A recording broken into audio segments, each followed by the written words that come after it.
సమగ్ర సాంస్కృతిక పాలసీని ప్రకటించాలని ప్రభుత్వాన్ని డిమాండ్ చేశారు కవులు, కళాకారులు. హైదరాబాద్ బషీర్బాగ్ ప్రెస్ క్లబ్లో రాష్ట్ర స్థాయి సదస్సును నిర్వహించారు కళాకారులు. లెనిన్ కాలం నుంచే పోరాటం జరుగుతోందని, దానిని ప్రజానాట్య మండలి కొనసాగించాలని సూచించారు ఎమ్మెల్యే కూనంనేని సాంబశివరావు. ప్రజలను జాగృతి చేయడంలో ప్రజానాట్య మండలి కీలక పాత్ర పోషించిందన్నారు ఎమ్మెల్సీ కోదండరాం. ఈ సదస్సులో కవులు, కళాకారులు, ప్రజానాట్య మండలి సభ్యులు పాల్గొన్నారు. నేను మీకు మనవి చేసేది ఏమంటే, ఇంత గొప్ప చరిత్ర కలిగిన సంస్థ భారతదేశంలో మన ప్రజానాట్య మండలికే ఇంత గొప్ప చరిత్ర ఉంటుంది. అంటే మనం సోత్కర్ష కాదు, ఇది మనం ప్రస్తుతించుకోవటం కాదు, ఇది ఉన్న వాస్తవం చరిత్ర. మరి ఏ సంస్థకు కూడా ఇటువంటిది లేదు. అందువల్ల దాని కొనసాగింపుగా ఇవాళ మన ప్రజానాట్య మండలి మనకు ఒక విధానం కావాలనేది దాన్ని కొనసాగింపుగా ఇవాళ ముందుకు తీసుకొచ్చాను.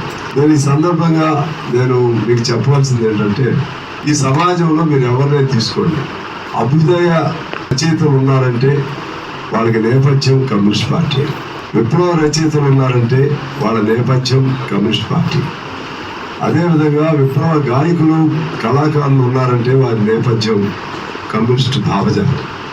ఇప్పుడు శ్రీశ్రీని తీసుకోండి, దాశరథం తీసుకోండి, లేకపోతే శనారయ్యని తీసుకోండి, ఈ గొప్ప గొప్ప ఆరుద్రం తీసుకోండి, వీళ్ళందరి భావజాలం ఏంటంటే వామపక్ష భావజాలం, కమ్యూనిస్ట్ భావజాలం.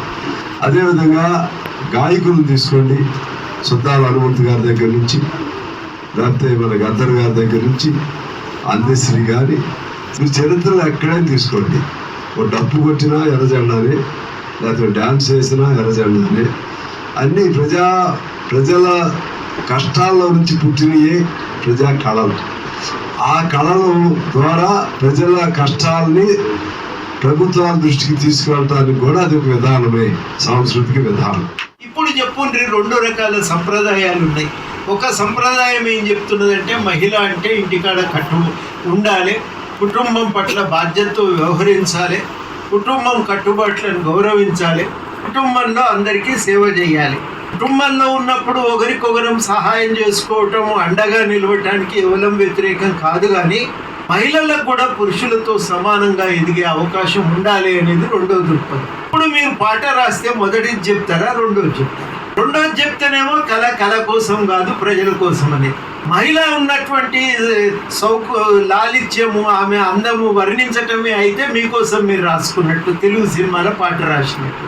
ఈ కట్టుబాట్లు ఇప్పుడు ఉన్నాయే బాగున్నాయని రాస్తే పాతది కాపాడినట్టు కదా. అది కూడా సమాజం కోసమే రాస్తున్నారు. నేను చెప్పింది కూడా సమాజం కోసమే. ఈ 2 అక్కర్లేదు. మహిళ అంగాంగ వర్ణన చేసి సినిమాలో పాట రాసి పారేస్తే సొమ్ములు బోల్డన్ని వస్తాయి. అది కూడా ఒక పద్ధతి. ఈ 3 మనం ఏ పద్ధతి వైపు ఉంటామనేది నిర్ణయించుకోవటమే మనందరి బాధ్యత.